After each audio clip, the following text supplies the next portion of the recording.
Mai saurare barka da warhaka da kuma sake kasancewa tare da mu a wannan sashen na daga shafukan sadarwa. Sashin da yake bibiyar shafukan sada zumunta domin duba batutuwan da suke tashe daga Facebook, WhatsApp, Instagram har ma da Twitter, kama daga bayanan da suka shafi siyasa, ban al'ajabi ko kuma muhawara.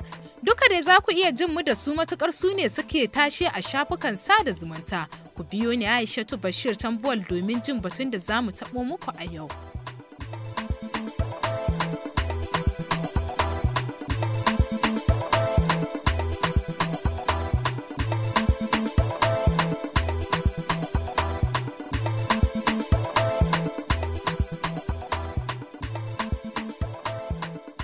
Woof, woof, woof. Wannan kalma ta kare da shafukan sadarwa wanda wannan na nufin cewa yanzu daga zarar tsohuwa ta ga matashin da ya mata ko tsoho ya ga matashiyar da ta masa sai ya yi wuf da ita da kuɗin aljihunsa ko ta yi wuf da shi da kuɗin aljihunta. Wannan wuf ɗin dai da ake yayi ya hura wuta ne a shafukan sadarwa sakamakon wuf ɗin da matashin nan na cikin shirin kwana 90 Abdulaziz wanda aka fi sani da Malam Ali a cikin shirin kwana 90 yayi da Hajiya Bilkisu tsohuwar 'yar takarar sanata a jihar Kaduna. Wannan batun dai ya kare da shafukan sadarwa ne sakamakon hotunan su na aure wanda ake kira free wedding a turance, wanda bayan Malam Alin ya ga ana ta cece kuce akan hakan sai kawai yayi bidiyo ya wallafa a shafinsa na Instagram. Waka a bakin mai ita ta fi daɗi. Yau akwai hotuna da suke ta trending a social media kan hotona ni da matata. So ba ƙarya bane ba? Wasu na tambaya ta gaskiya ne. Yes, ba ƙarya bane ba gaskiya. Na aure ta, mun yi aure. Kuma ni na fara sa hotunan ko in ce ni da ita muka fara sa hotuna a social media saboda muna son duniya ta sanya mana alkhairi, ta sanya mana albarka a cikin auren mu. Nagode sosai, Allah ya bi zumunci, Allah ya saka da alkhairi. Nagode sosai. To bari in kutsa kai a shafukan sadarwa domin ganin wainar da ake toyawa ga wannan batun na woof. A shafin Aliyu Sadiq Bafarawa ya wallafa cewa ko zan samu wadda za ta yi woof da ni kafin azumi.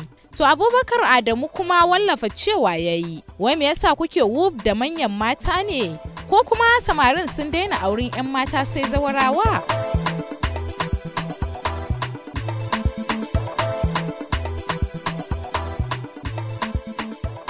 To kafin sashen namu ya ci gaba bari mu shakata da wannan waƙar wadda Umar 'yan Sharif ya yi kuma ya saka mata takin ciwon idanu wanda a halin yanzu ita ma take baza ƙura a shafukan sadarwa.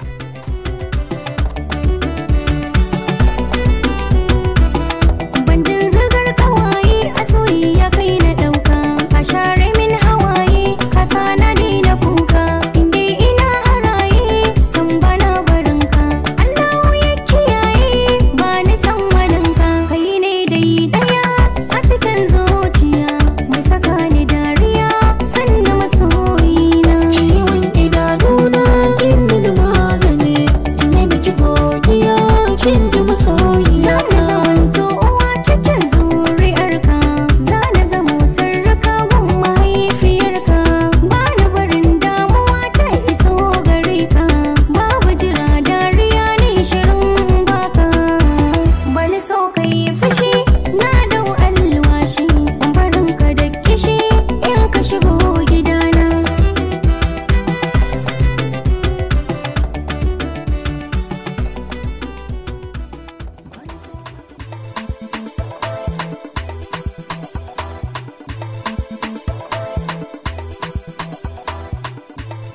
To madalla, baya ga wannan batun na wufcewa da ake yayi a shafukan sadarwa, sai kwatsam batun garkami Kano ya kunnu kai wanda hakan ya sa hankalin 'yan shafukan sadarwa ya ɗugunzuma ya koma ga wannan batun.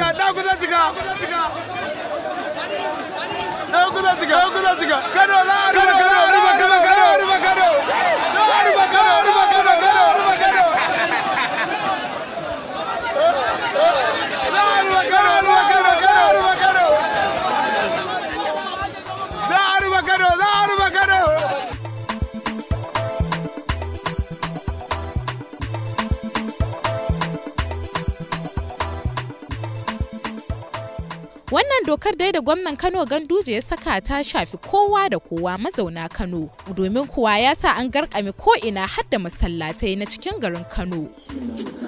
Astaghfirullah. Shi nan dai yau ba a yi sallah asuba ba ko ba za a yi sallar juma'a ba.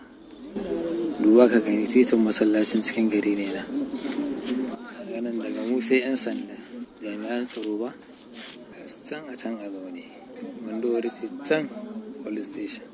Astaghfirullah. Allah mun tuwo wallahi idan ba a koma an bi dokar Allah ba. Dokan mutum kwa za ta yin aiki a kanmu kuma wallahi dole a bi. Dole a ba a zauna lafiya. Dole ko ana so ko ba a so abu dokar Allah kawai a zauna lafiya.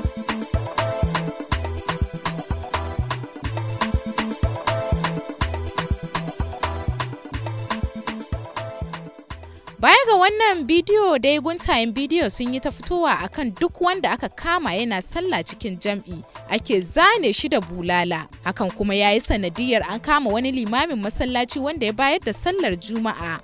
Saratu Dasuwa ta wallafa wani hoto wanda aka sa kwado aka garkame da rubutu mai cewa addu'a ce kadai za ta buɗe wannan makullin, Allah ka tsirar da mu.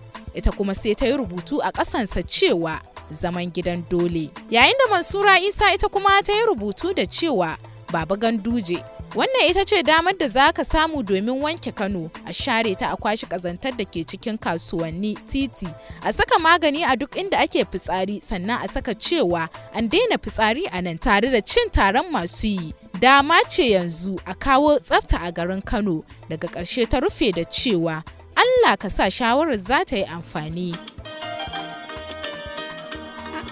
Mutanen ga ana jin ku ashe hello uwa rabin jiki ke ko ba a ko zumuncin ga ta waya tun da an ce quarantine at home, ai ba wai ana cewa a yanke zumunci mutum da shi annan bon priority in ta ina bai min irin wasan ko bai min irin wasan tsaron mutuwa ai yana kan kowa kan, amma dai a kiyaye bai min wai misa har yanzu mutane ba su yadda wanga abu da gaske na ba. Shin sai ya taho har bakin kohon ka yadda, sai ya shigo har cikin gidanka ka yadda shin wanga abu da gaske na? Misa kun mai da komi comedy yanzu, kun mai da komi wasa. To wallahi ba wasa na ba. In taho gidanki in yi mai in cuta kaina, to hito kai ma ki hito ki gani. Bane shi shirin cin ku walla. Ku zauna inda Allah aje ku. Wallahi ku zauna, wanga abu da gaske na. It is real. Stay at home.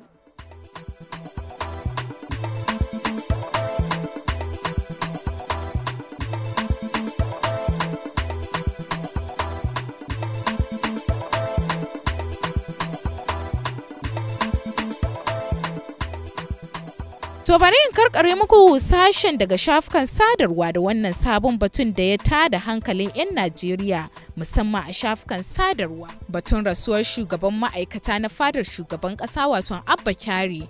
Abba Kyari dai ya rasu ne a ranar Juma'a sakamakon kamuwa da yayi da cutar mashaƙo mai shafar lumfashi wato COVID-19.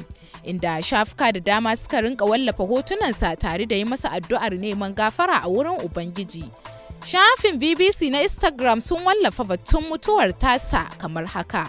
Shugaban ma'aikatan fadar shugaban Najeriya Malam Abba Kyari ya rasu a jihar Lagos, inda ya koma can bayan ya kamu da cutar corona. Mai magana da yawun shugaban ƙasa Muhammadu Buhari Femi Adesina shine ya sanar da haka a ranar Juma'a da daddare da misalin karfe 12:50 na tsakar daren a shafinsa na Twitter. A ranar 25 ga watan Maris ne aka tabbatar da cewa shugaban ma'aikatan fadar shugaban Najeriya ya kamu da cutar corona bayan komowarsa ƙasar daga ƙasar Jamus. Mutane da dama dai suna jimamin mutuwar tasa a shafukan sadarwa. A kafar sadarwa ta Facebook kuwa Abba Bello Abba ya wallafa wani hoto wanda Abba Kyari ke gaisawa da tsohon sarkin Kano Sanusi Lamido Sanusi, yana mai cewa watanni 3 da suka wuce kowanne daga cikinsu yana kan makaminsa, gashi yau ɗaya ya bar duniya, ɗaya kuma baya kan kujerarsa.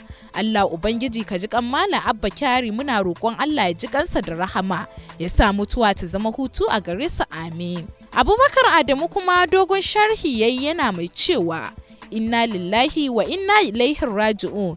Allah ya ji kan musulmi. Wannan mutuwa ta shugaban ma'aikatan gidan gwamnatin tarayyar Najeriya ta girgiza kowa, kuma ta zama izina ga shugabanninmu da su shuka alkhairi ba wanda ya san ranar da zai mutu, musamman gwamnoninmu kuna abin da kuka ga dama akan talakawanku, to kalubale wanda kuke gayawa yana ɗaure muku ku yi abin da kuke so, gashi yau ya bar duniya ya bar mu da ku. Kuma wata rana haka ce za ta same ku, kuna shirya duniya amma lahira tana can kusa da ku. Idan kana ga Abba Kyari yana ɗaure maka, to yau babu shi sai ka kama wani, shi kuma wani ba lalle ne ya goyi bayan ƙarya da cin mutuncin masu mutunci ba, kai kuma ka jira naka lokacin. Kukan kurciya jawabi ne.